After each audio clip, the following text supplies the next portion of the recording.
Sekarang pertanyaannya, apa boleh kita minta berkah terhadap aulia yang sudah wafat? Kemudian juga ijazah, karomah. Maka keterangan di dalam Al-Quran Allah menyatakan Bismillahirrahmanirrahim, wala tahsabannal ladzina qutilu fi sabilillahi amwat bal ahya'un 'inda rabbihim yurzaqun wallahu rasulullah nabi murad wa ma'na. Jangan kalian menyangka orang yang mati di jalan Allah itu mati, justru mereka masih hidup dan mendapatkan rezeki di sisi Allah. Termasuk salah satu bentuk rezekinya masih bisa memberikan syafaat. Sebagaimana Rasul menyatakan thalathun yashfa'u yaumal qiyamati. Ada 3 golongan yang pada hari kiamat masih bisa memberikan.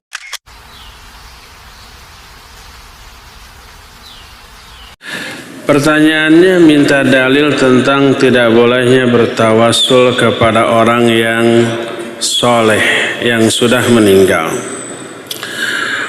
Dalil utamanya adalah karena itulah perbuatan orang-orang musyrik zaman dahulu.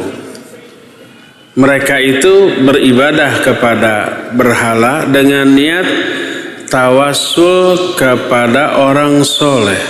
Patung yang mereka sembah, Lata, Uzza, Manat, Hubal dan yang lain-lain, dahulunya adalah orang-orang soleh ketika mereka masih hidup. Lalu mati, orang-orang pun bersedih. Setiap kali ingat jasanya mereka termotivasi untuk beribadah. Akhirnya muncul inisiatif untuk membuat patung. Lalu akhirnya disembah dengan niat menjadikan orang soleh yang sudah meninggal yang patungnya di sini sebagai wasilah dalam beribadah kepada Allah Azza wa Jalla. Allah berfirman di dalam Al-Quran, di antaranya dalam Quran surah Yunus ayat 18, wa ya'buduna min dunillah ma la yadurruhum wa la yanfa'uhum wa yaquluna haula'i syufa'una indallah. Mereka beribadah kepada selain Allah yang tidak bisa memberi madarat ataupun manfaat, mananya kepada kuburan-kuburan orang-orang soleh. Lalu mereka berkata, orang-orang soleh ini adalah pemberi syafaat bagi kami di sisi Allah subhanahu wa ta'ala. Juga dalam surah Az-Zumar ayat 3 dikatakan, ala lillahi dinul khalis walladzina ittakhadhu min dunihi awliya ma na'buduhum illa liyuqarribuna ila Allahi zulfa innallaha yahkumu bainahum fima hum fihi yakhtalifun.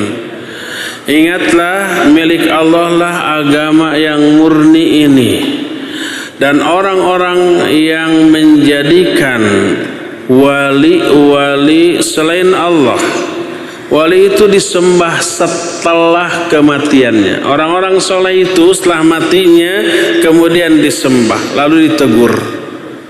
Kata mereka, ma na'buduhum illa liyuqarribuna ila Allahi zulfa. Kami tidak beribadah kepada orang-orang soleh yang sudah mati ini, tapi mereka jadi wasilah untuk mendekatkan diri kami kepada Allah sedekat-dekatnya. Jadi alasan bahwa orang soleh yang sudah mati itu hanya sebagai wasilah, itu alasan yang juga dipegang oleh orang-orang musyrik zaman dahulu. Apakah Lata dan Uzza itu dulunya orang jahat? Bukan, mereka orang-orang soleh, orang-orang baik, orang-orang ahli ibadah, orang-orang yang dianggap dekat dengan Allah. Kemudian orang-orang musyrik menjadikan Lata, Uzza tersebut sebagai wasilah untuk beribadah dan berdoa kepada Allah Azza wa Jalla. Ya, jadi tasyabahat qulubuhum, kata Allah. Hati mereka, pemikiran mereka, pemahaman mereka, alasan mereka sama, walaupun hidup di zaman dan tempat yang berbeda. Ayat-ayat tadi menjadi dalil yang jelas dan nyata tentang terlarangnya hal itu, karena mereka terkena ancaman seperti ancaman yang Allah berikan kepada orang-orang musyrik di zaman dahulu. Ini yang pertama. Kedua, coba lihat apakah setelah Nabi wafat para sahabat bertawasul nggak kepada Nabi SAW setelah wafatnya? Sama sekali tidak, ya.